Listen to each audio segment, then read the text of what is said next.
सरस्वती ज्ञान कोश में आप सबका अभिनंदन है।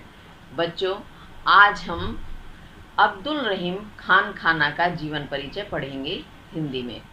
ठीक है, तो पहले हम देखते हैं अब्दुल रहीम खान खाना जो है उनका जन्म कहाँ हुआ और किस स्थान पर हुआ। तो उनका जन्म सन 1556 ईस्वी में लाहौर में हुआ था।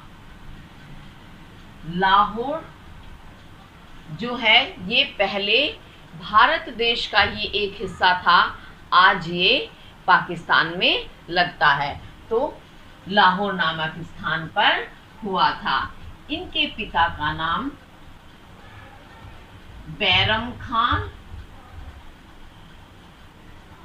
और माता का नाम सुल्ताना बेगम था।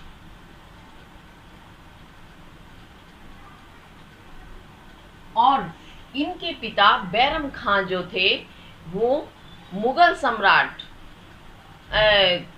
अकबर के जो संरक्षक थे। और एक बार ऐसा सुना जाता है, जैसा कि इतिहास में वर्णन मिलता है, कि बैरम खान जो हैं उनसे अकबर बहुत ज़्यादा रुष्ट हो गए, अर्थात नाराज हो गए। और नाराज होने के कारण उन्होंने उन्हें हज यात्रा के लिए भेज दिया। और जब वो हज यात्रा पर गए तो वहीं रास्ते में उनका एक शत्रु था जिसका नाम था मुबारक खान, उसने उनकी हत्या कर दी। अब हत्या हो जाने के बाद फिर क्या हुआ, अकबर ने रहीम को और उनकी माता सुल्ताना बेगम को अपने पास ही बुला लिया अपने संरक्षण में। तो उन्होंने उसकी शिक्षा दीक्षा का उचित प्रबंध किया। तो शिक्षा जो थी उन्होंने हिंदी, संस्कृत,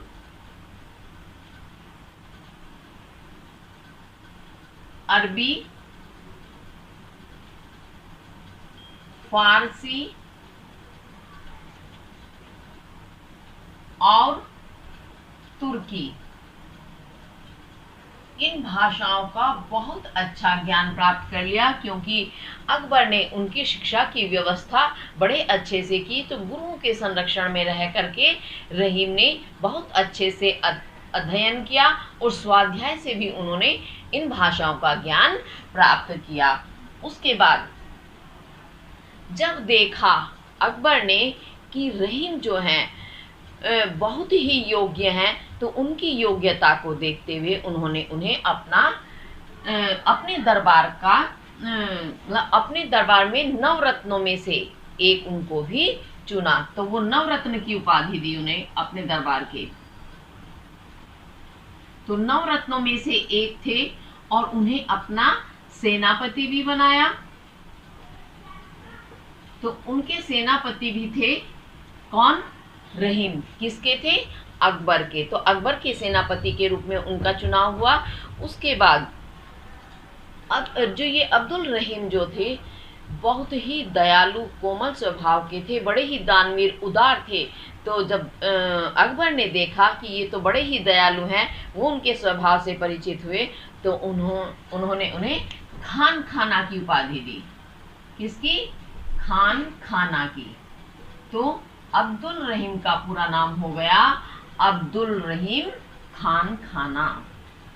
मैं एक बार यहाँ लिख देती हूँ जिससे कि आप भी अच्छे से पहचान लें। अब्दुल रहीम खान खाना, नीचे लिख दिया मैंने, वहां जगह कम थी। तो ये इनका पूरा नाम हो गया अब्दुल रहीम खान खाना। और उसी के साथ ही अकबर ने अपने शहजादा सलीम का जो शिक्षा का कर्तव्य था वो भी रहीम को ही सौंप दिया, उनकी योग्यता को देखते हुए। तो ये तो ऐसे उनका ये उपाधि हुई। उसके बाद मृत्यु हुई उनकी 1627 ईस्वी में। अब ये कैसे हुई, मैं एक बार इसको भी आपको बताऊंगी। ऐसा माना जाता है क्योंकि अकबर जो है वो तो रहीम को अत्यंत प्रेम करते थे, उन्होंने संतान की तरह उनका पालन पोषण किया और स्वभाव से भी रहीम बहुत ही दयालु भी थे, योग्य भी थे। तो इसी कारण वे इतने ऊंचे ऊंचे पदों को प्राप्त करते रहे। लेकिन जैसे ही अकबर की मृत्यु हुई उसके पश्चात जहांगीर जैसे ही गद्दी पर बैठे, गद्दी पर बैठते ही उन्होंने अब्दुल रहीम को नज़रबंद कर दिया चित्रकूट नामक स्थान पर। अब जब उन्हें वहां नज़रबंद कर दिया, वो बेचारे क्या करते, कुछ नहीं। तो उनका अंत समय बड़ा ही दुखदायी रहा, उन्होंने बड़े कष्टों में जीवन बिताया। तो वो बहुत ही दयालु थे, अगर किसी को आवश्यकता होती थी तो वो उन्हीं के पास आ जाते थे। ऐसा सुना जाता है कि एक बार एक बहुत निर्धन ब्राह्मण थे, तो उनकी पुत्री का विवाह होना था। वो विवाह के लिए चित्रकूट में ही रहीम के पास पहुंच गए। अब रहीम क्या करते, क्योंकि वो स्वयं नज़रबंद थे और वो अपनी जीविका के लिए ही परेशान थे, तो उन्होंने एक दोहा लिखा। दोहा क्या लिखा? चित्रकूट में रमी रहे रहीमन अबध नरेश, जा पर विपदा परत है सब आवे यही देश। तो ये उन्होंने दोहा लिखा और लिख करके उन ब्राह्मण को दे दिया कि इसे लेकर के तुम रीवा नरेश के पास चले जाओ। जब रीवा नरेश ने वह दोहा पढ़ा तो उन्होंने उन ब्राह्मण को जितनी आवश्यकता थी विवाह के लिए उतना धन दिया और इस तरह से उन ब्राह्मण की पुत्री का विवाह अच्छे से संपन्न हुआ। तो इतने तो वो ब्राह्मण रहीम जो थे दयालु थे, लेकिन इतने कष्ट में जीवन जीने के कारण उनकी मृत्यु सन 1627 में हो गई। जल्दी ही उनका देहावसान हो गया। तो यहाँ उनकी जीवन लीला समाप्त हो गई। अब उसके बाद क्योंकि रहीम जो हैं उनके पिता बैरम खां वो बहुत ही बड़े नीतिज्ञ और विद्वान थे, तो बचपन से ही वो पिता के संपर्क में रहे और पिता का प्रभाव अब्दुल रहीम पर आया और अब्दुल रहीम भी साहित्य से जुड़ गए। बचपन से ही उनके अंदर साहित्य के प्रति रुचि पैदा हो गई थी। तो फिर उसके बाद उन्होंने अध्ययन किया और अपने स्वभाव के अनुकूल वे भी राजनीतिज्ञ बने, बहुत अच्छे विद्वान थे। तो उनकी रुचि लेखन कार्य में भी जुड़ गई। उन्होंने जो फिर रचनाएं की, और एक चीज़ और, मुसलमान होने के बावजूद भी रहीम जो थे कृष्ण के परम भक्त थे। बहुत बड़ी बात है ये। तो उन्होंने कृष्ण भक्ति से संबंधित भी रचनाएं की हैं। तो उनकी रचनाओं के बारे में मैं बताऊंगी। सबसे पहले उनकी रचना 12वें नाई का भेद है। ये 12वें नाई का भेद में नायक और नायिकाओं का भेदों का वर्णन किया गया है।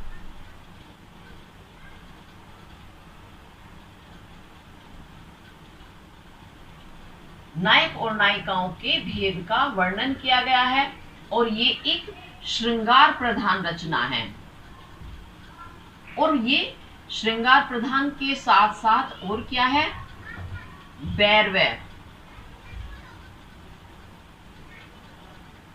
12वें छंद में लिखा गया है और इसमें 115 छंद हैं। ठीक है। उसके बाद आता है उनका श्रृंगार सोरठा। श्रृंगार सोरठा ये भी श्रृंगार प्रधान रचना है।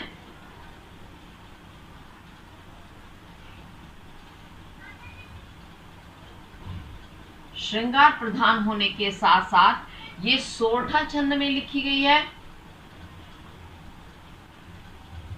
और इसमें मात्र 6 छंद हमें प्राप्त होते हैं।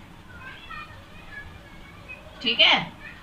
और उसके बाद इनकी अगली रचना आती है मदनाष्टक। मदनाष्टक में इन्होंने कृष्ण और गोपियों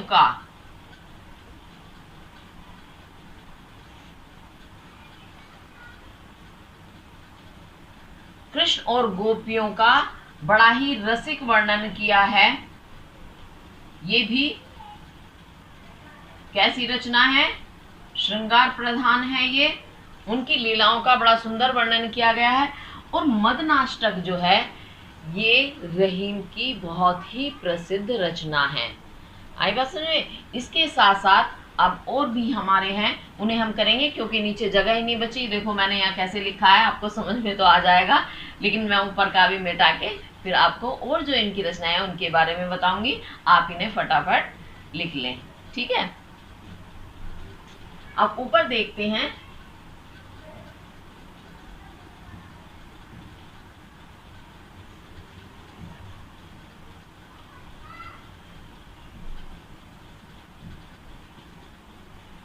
रहीम जी का जो अगली रचना है वो है रहीम सतसई।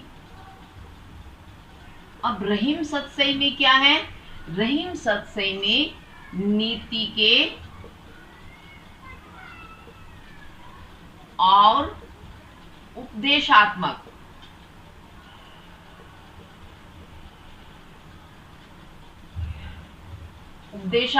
दोहे हैं,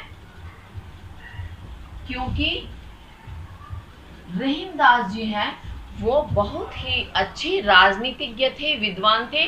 तो मुख्य रूप से जो उनकी प्रसिद्धि है वो है नीति के दोहों के लिए। तो बड़े ही सुंदर दोहे लिखे हैं और इसमें उनके 300 के करीब दोहे मिलते हैं।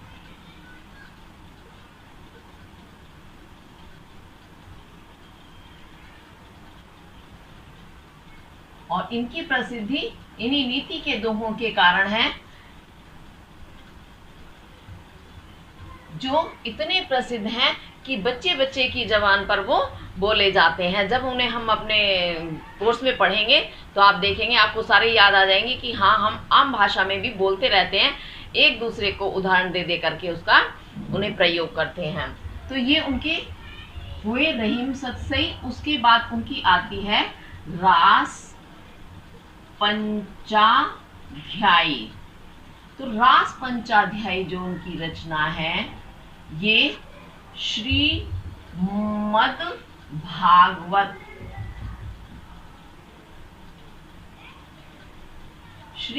भागवत आप जानते हैं हिंदुओं का धार्मिक ग्रंथ है। ये श्रीमद् भागवत पर आधारित है, लेकिन बड़े ही अफसोस की बात है कि ये उपलब्ध नहीं है।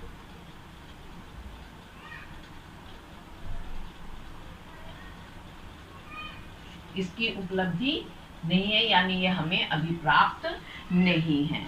उसके बाद आती है इनकी नगर शोभा। नगर शोभा में क्या है विषय? नगर शोभा में अनेक जातियों और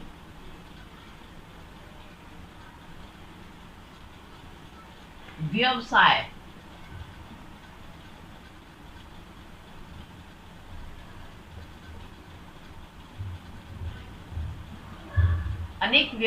की स्त्रियों का वर्णन है नगर शोभा में।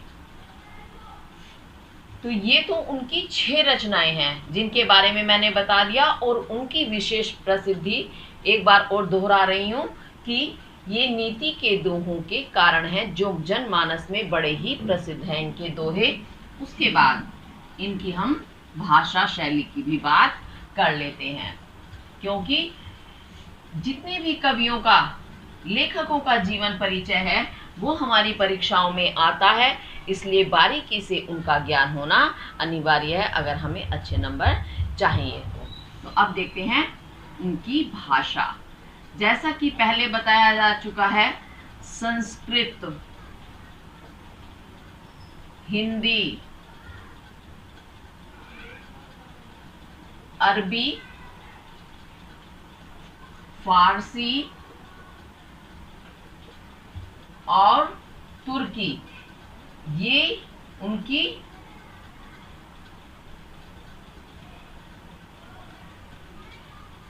बहुत ही अच्छे से जानी मानी भाषाएं हैं, जिनका उन्हें विशेष रूप से ज्ञान था। उन्होंने अनेक भाषाओं का ज्ञान प्राप्त किया हुआ था।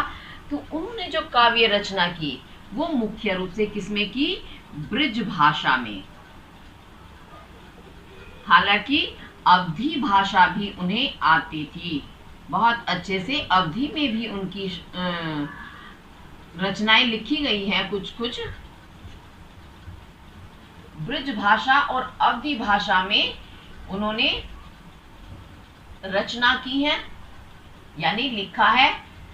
और क्योंकि इन भाषाओं का ज्ञान होने के कारण इनकी भाषा में जो उन्हें ज्ञात थी, इनकी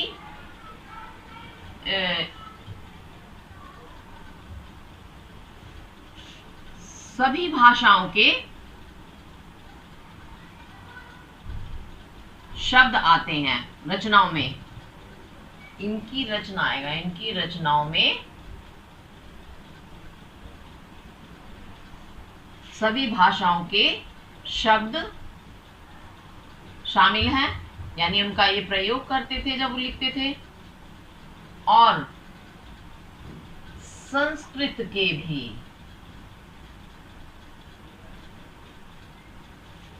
तत्सम शब्दों का ये प्रयोग करते थे, यानी बिल्कुल शुद्ध रूप।